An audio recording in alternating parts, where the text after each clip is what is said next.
Bom dia! Ai, hoje eu tô muito ansiosa. Eu estava muito ansiosa para chegar neste capítulo 5, que fala sobre as bem-aventuranças, onde começa o Sermão do Monte.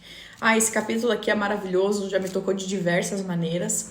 Então, preparem aí o coraçãozinho que vamos aprender cada vez mais e vamos falar um pouquinho sobre as bem-aventuranças e o que é o reino, tá? E caso você ainda não tenha lido o capítulo 5 dos versículos 1 ao 12, pare agora mesmo esse vídeo, pegue a sua Bíblia, corre lá já no capítulo e assista este vídeo com a sua Bíblia aberta, tá? Tenho certeza que a nossa conversa, nosso entendimento será muito mais fluente e assim a gente pode usar um canetão e grifar tudo. Então vamos lá, capítulo 5 dos versículos 1 ao 12. O que acontece aqui? Aqui Jesus inaugura o quê? O reino. Porém, ele inaugura um reino às avessas, né? É como se as regras e as leis desse reino que ele quer fossem invertidas às que existem na Terra. Mas afinal, o que significa isso, né? O reino de Deus, reino dos céus, reino de Cristo ou simplesmente o reino? O que significa tudo isso, você sabe? Então, o reino de Deus, ele é base do ensino da Bíblia como um todo. As escrituras revelam Deus por meio de várias metáforas, mas a principal imagem empregada pelos autores bíblicos é de quê? De Deus como um rei divino. Então, a convicção básica de que Deus é o rei supremo é acompanhada da convicção de que a criação é o quê? O seu reino. Isso está relatado em Salmos, Deuteronômio e vários do Antigo Testamento. Nesse sentido geral, portanto, Deus sempre foi o rei soberano que do seu trono celeste governa o quê? Sobre todas as coisas. Isso também tem em Mateus, em Salmos, em Efésios, relatado em vários capítulos do decorrer da Bíblia. E ao mesmo tempo, o conceito bíblico do reino de Deus, ele também tem um sentido específico. Como que seria esse sentido específico, né? Então, Jesus descreve esse sentido da seguinte maneira: venha o teu reino, faça-se a tua vontade, assim na terra como no céu. E no céu, todas as criaturas glorificam ele. Porém, aqui na terra, o que acontece? As criaturas se rebelam e se recusam a reconhecer Deus como quê? Como um rei. E os reinos perversos se levantam para fazer frente ao divino, para combater o divino.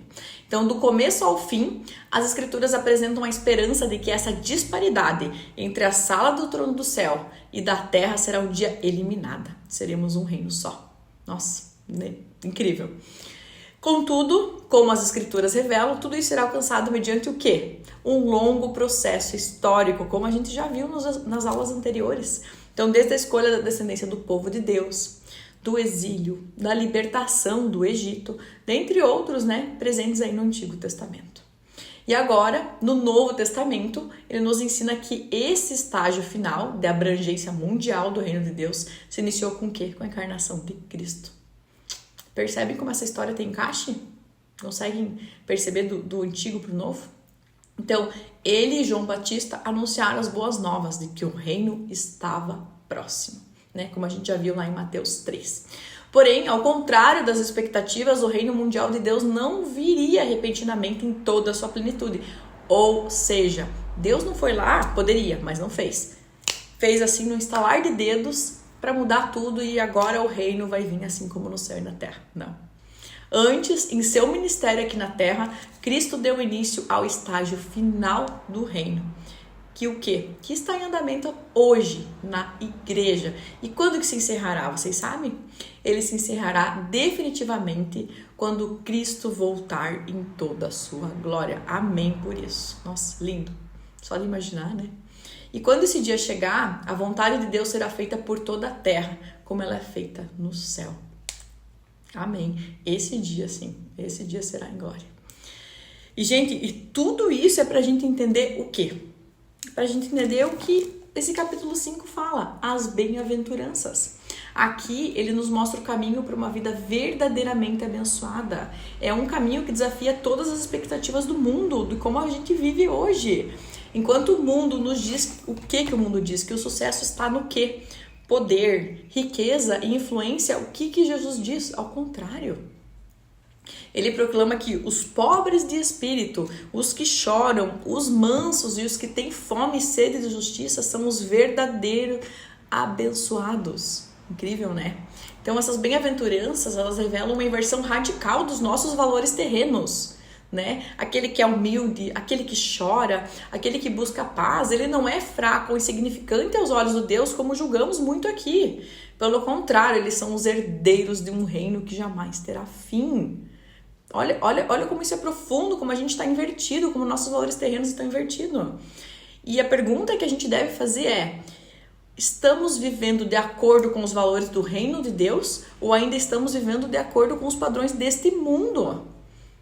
Quais os valores que você está vivendo, né? E quando olhamos para as bem-aventuranças, nós somos desafiados a abandonar o quê? A busca por esse sucesso terreno e abraçar a promessa de um reino que recompensa aqueles que andam em humildade, em justiça e fé. Assim como os discípulos e a multidão naquela montanha que estava ouvindo ele no Sermão do Monte, Jesus hoje continua a nos chamar para seguir o quê? Para seguir um caminho que parece contrário a tudo aquilo que a gente vê e vive ao nosso redor, mas que nos conduz à verdadeira vida e bênção, né? Então essas bem-aventuranças, elas são convocações para que possamos viver no presente de uma forma que faça sentido com as promessas de Deus para o futuro.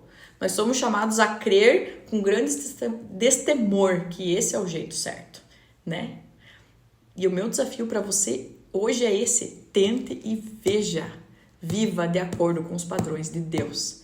E eu espero que essa aula tenha esclarecido o seu entendimento sobre o reino de Deus e também faça pensar como você está vivendo. Você está vivendo aos padrões deste mundo ou você está vivendo aos padrões de Deus? Qual padrão você está vivendo hoje? E se você está vivendo os padrões deste mundo, o que te impede de viver os padrões de Deus? É fácil? Não é fácil, é difícil. Mas quem segue ele com fé tem a vida transformada. E o agir do Espírito Santo é que vai nos ajudar a viver nos padrões de Deus cada vez mais. Nós erramos, nós pecamos, nós pedimos perdão, nos arrependemos. E acho que este agir do Espírito Santo em nós vai trabalhando isso para cada vez pequemos menos, cada vez erremos menos. Mas nós temos que procurar viver aos padrões de Deus, temos que largar esses padrões do mundo. Amém?